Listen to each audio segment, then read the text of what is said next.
Bon, ok, aujourd'hui, je suis à Jeusigny dans le 77 pour essayer la zone test 703 RR. On va aller assez vite pour la fiche technique. À l'avant, on a une jante en 17 pouces avec un Michelin Power GP2 en 120 de large, deux disques de 300 mm avec des étriers Rear One 4 pistons montés sur une fourche inversée réglable sur les deux tubes, 16 litres d'essence, un 3 cylindres de 703 cm3 calé à 120 degrés. Il fait 95 chevaux à 11 200 tours et il a 74,5 Nm de couple à 8500 tours. On a une boîte 6 avec un shifter, une selle à 820 mm de haut, un ensemble qui pèse 186 kg à vide, une jante de 17 pouces avec un pneu 180 de large, un disque de 240 mm avec un étrier simple piston, et tout ça pour 7600 €. Je suis allé très vite, mais comme j'écris les informations en même temps là sur l'image, et ça a disparu depuis, c'est pas trop grave. On va y aller, les conditions sont très particulières aujourd'hui, il fait 2 ou 3 degrés seulement. La route est assez humide, donc je vais pas trop pousser la machine. C'est déjà pas mal pour voir comment ça fait. Et d'ailleurs, en parlant de comment ça fait, comment on est à bord? C'est un peu moins tranché que la 675 RR chez CF Moto, je dirais. C'est un peu plus civilisé, mais c'est cool, on y va. La 703F, les vieux boulons évidemment, et cette 703 RR qui est en train de chauffer avec des petits détails très sympas qu'on voit pas très bien dans les photos de présentation, comme ce petit winglet avec des ailerons, les phares qui sont ici, des petites pointes devant parce que ça fait toujours cool, la fourche inversée Marzocchi évidemment, et à l'arrière c'est ajouré et c'est très bien, on peut y aller. Je suis en mode sport. Oh, la finesse de la bulle, c'est ouf qu'il n'y ait pas de carénage et qu'il revienne sur le côté. J'espère que ça va pas bleu-bleuter, on va bien voir en roulant. Allez, et des commodos que j'ai jamais vu ailleurs. On a à la fois une molette sur le commodo de gauche pour les modes de conduite et une molette, et c'est moins pratique, sur le commodo de droite pour les menus.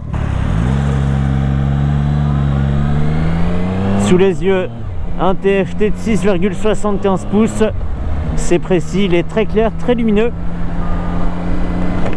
Et il a l'avantage évident d'avoir des couleurs vives. On a le régime qui se remplit de jaune-orange. Je ne sais pas trop quelle couleur c'est.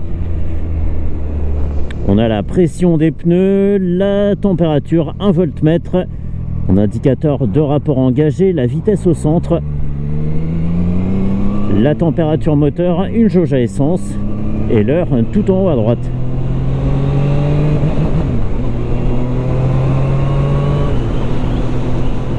Ça avance, il n'y a pas de doute. Super cool, très bonne sonorité. C'est pas exubérant, mais par contre c'est tout le temps là, peu importe le régime, et c'est tout à fait cohérent avec la puissance du moteur.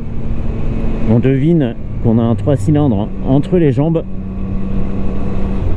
On va se méfier de la route. Punaise, si ça c'est pas une plaque de verglas, ouf. Allez, on est tranquille. Moi, ce que je voulais surtout voir, c'était la prise en main, la position de conduite qui est pas hyper prononcée. On a les demi-guidons qui sont très ouverts. Ce sont des faux demi-guidons puisque leur angle n'est pas modifiable, on peut pas les refermer.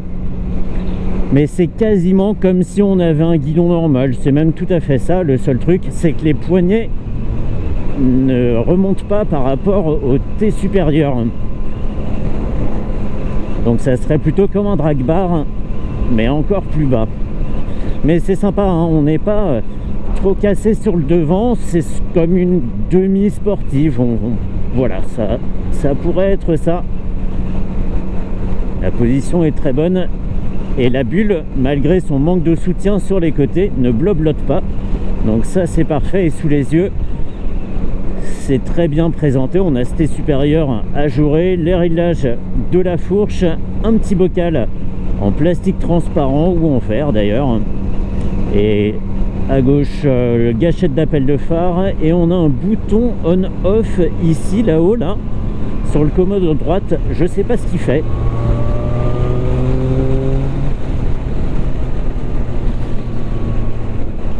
En 6e, c'est pas là qu'on aura le plus de dispo, évidemment. Il y a assez peu de couples jusqu'à 6000 tours.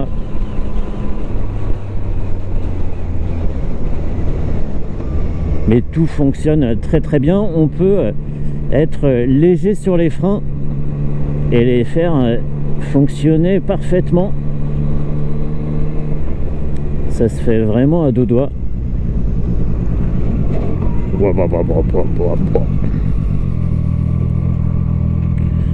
Excellent.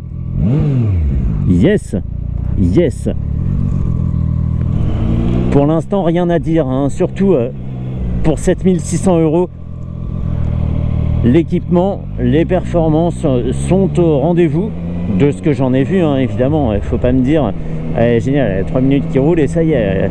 Non, non, non, pas du tout. Pour l'instant, ça fait tout bien. En ville, c'est nickel. On peut cruiser tranquille en 4e à un peu moins de 3000 tours minute sur un petit filet de gaz. C'est un accélérateur à câble et pourtant il est très léger. Donc c'est bien, pas de fatigue de ce côté-là.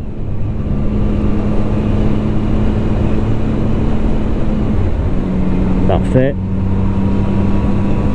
Très bien, ça fonctionne très bien tout ça. Il n'y a que moi qui fonctionne pas bien parce que la route est vraiment pas super aujourd'hui. Mais comme il y a un rayon de soleil et que ça fait longtemps que c'est pas arrivé, j'en profite. On sait très bien, hein, même sans regarder la machine, comme ça, on est sur une sportive. Il n'y a pas grand chose qui apparaît dans le champ de vision. On voit un tout petit bout de la bulle et c'est tout. Mais sans le désagrément d'être cassé en avant. Par contre, les pieds sont situés très haut. On a les genoux assez pliés. Et je dirais pas que j'ai plus de marge pour plier davantage les genoux, mais c'est presque ça, hein. Je pourrais relever encore les pieds de 5 ou 10 cm, mais pas plus, si ça donne une idée de la position à bord. La rétrovision est bonne, hein. Les branches de rétro les amènent suffisamment loin sur les côtés pour contourner le pilote. Donc ça c'est bien, c'est pas toujours facile, hein.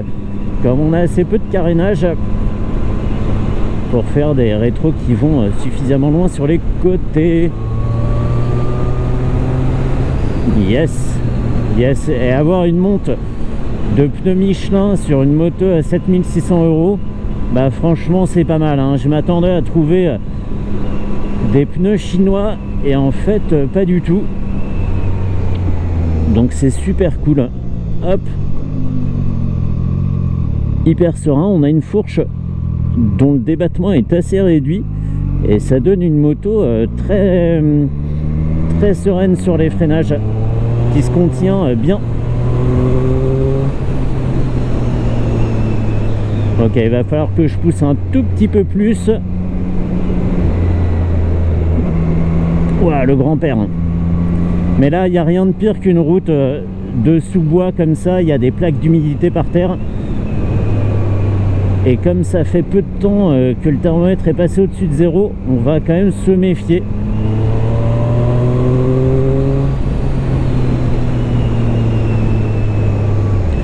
Nickel, je fais exprès hein, de ne pas rétrograder, voir comment exploiter le couple. Mais c'est bien ça, il faut être au-dessus de 5500 tours.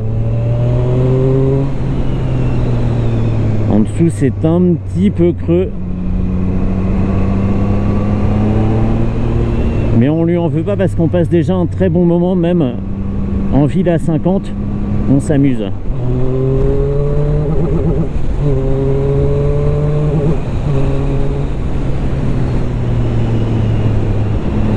Alors j'aurais pas le loisir d'aller voir au-delà de 6000 tours, la moto étant en rodage pour le moment. Le limiteur est placé assez bas.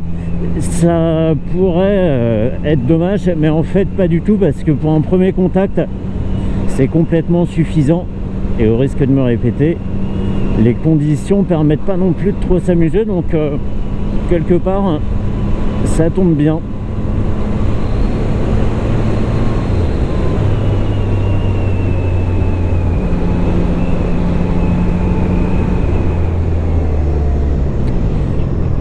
Là, il faut bien lire la route, hein. Faut pas oublier ses lunettes. Oh, et à crever.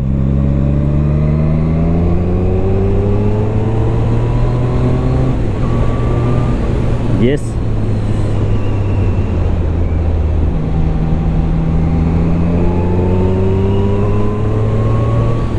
Effectivement, c'est là, en sortie de virage, si on veut pas tricoter de la boîte, on peut se reposer sur le couple. Il n'est pas phénoménal, mais il aide quand même à réaccélérer. Et après, comme je le disais, à 5000 tours, la puissance arrive, mais on n'aura pas le loisir aujourd'hui de voir jusqu'où elle peut être exploitée. Quelle ambiance dans cette forêt embrumée. Sinon, très bien. Le seul truc que je regrette un petit peu, c'est la présence de la molette pour les menus sur le commodo de droite. Déjà qu'un bouton de clignot à droite, c'est pas pratique. Alors pour défiler dans les menus, j'imagine même pas, j'y ai pas touché d'ailleurs.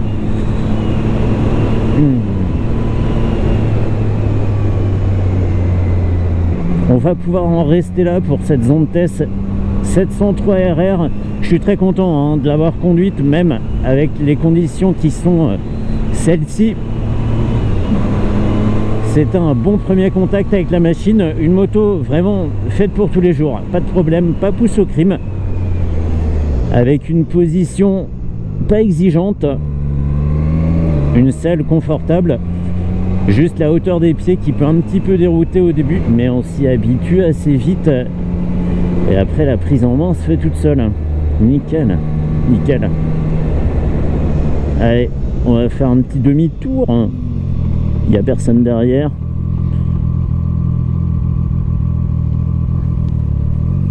Parfait, parfait, parfait.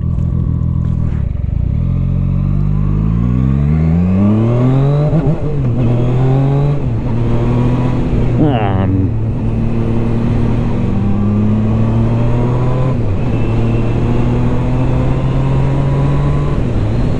Bon allez, je me rentre à Jossigny rendre sa moto à Vivien chez les Vieux Boulons.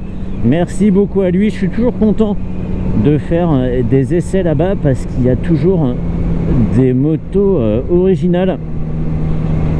Et celle-ci, vraiment, faut avouer que le rapport prix-prestation est très bon. 95 chevaux, 3 cylindres, un bon équipement pour 7600 €, franchement. Difficile d'exiger mieux avec en plus des bons pneumatiques pour ne rien gâcher, c'est top, c'est top. Je reviendrai l'essayer quand il n'y aura plus le limiteur et on verra un petit peu ce que ça donne plus haut dans le régime. Prenons ça pour un premier contact. Allez, fini.